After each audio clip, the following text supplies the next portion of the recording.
So if you ask someone who's born and raised here or someone who's lived here for a really long time what their favorite neighborhood in Tempe is, Circle G Ranches comes up almost every time. The lots are huge and beautiful, and the homes are custom homes with all these very unique finishes. And don't get me wrong, I love the Phoenix East Valley, but one thing about the East Valley is when they were developing it, a lot of these areas were built out in chunks.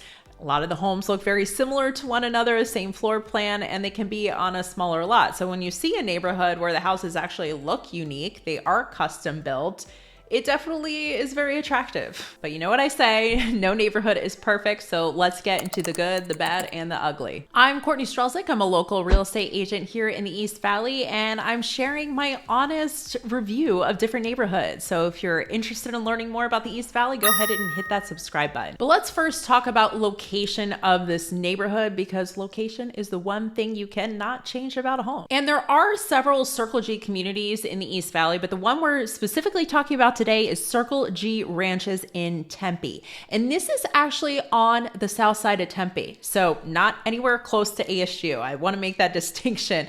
The north and south part of Tempe are very, very different from one another. The south part is going to be a lot quieter. You don't have as much impact or influence from ASU in this part of town. So you're right on the Warner and 101 intersection there. So you have great close highway access. And the good thing too is Price Road divides the neighborhood from Highway 101, so you don't have all that noise pollution from the highway. I personally really like this location because it still feels pretty quiet, but you're 15 minutes from Sky Harbor Airport, you're 15 minutes from ASU, Old Town Scottsdale, and then also if you like to hike or mountain bike, you also have South Mountains, only about 15 minutes away. Pima Trailhead is going to be the closest trailhead to you. You also have the Chandler Fashion Mall, like 2 miles south of you, and then downtown Chandler is also pretty close as well. There's also every grocery store within 5 minutes from you. I mean, there's every convenience that you would want really is at your doorstep. The Whole Foods is literally on the outside of the block, probably like a 3-4 minute drive. I'll put the ranking right here, but this is for the school district. It's Corona del Sol, and this is the ranking from niche.com. Would definitely recommend looking into this further if you have kids.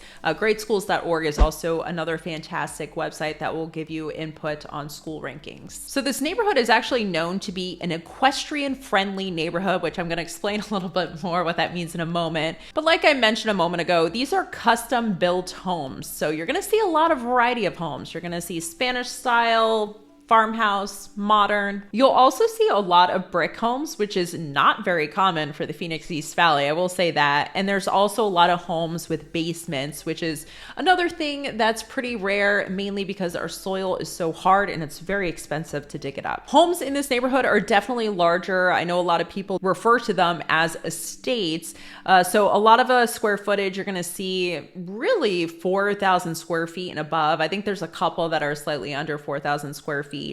There was one home that sold a few years ago that was actually about 9,000 square feet. So yeah, it was a big boy. The neighborhood started in the late 70s. So most of the homes were built, 40, 45 years ago. There's a couple that are newer homes, but for the most part, a lot of those homes were built in the late 70s to like 85. The lots are also very large. You're looking at, most of the homes are going to be between a half to a full acre. Now I mentioned it's an equestrian friendly neighborhood. Now this does not mean you can keep horses in your backyard. The HOA is not going to allow that, but there is a communal horse facility and a riding area. So the HOA is paid quarterly, but it comes out to about $125 a month. They do have a few tennis courts as well, and then a children's playground. So there aren't a lot of amenities per se, particularly if you don't have horses, but the neighborhood is really well kept. So home prices. Okay, this is the ugly part of the good, the bad, and the ugly.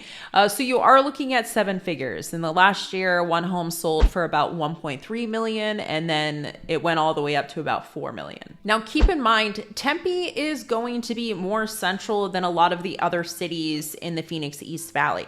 And when you're closer to central Phoenix, the cost of land just goes up. When you have a bigger lot, it is going to be pretty expensive. But if you do want a larger lot, but you want to stay under, let's say, 7 figures, you're going to have a lot more options in Queen Creek, Santan Valley for sure. There's definitely some pockets in Mesa as well that has pretty good sized lots. And then of course, Apache Junction's another place that has more land. With these homes being somewhat older and they're custom built homes, the finishes in a lot of these homes are absolutely beautiful. The craftsmanship is great, and you can just tell it's good quality work, which is something that you don't always see.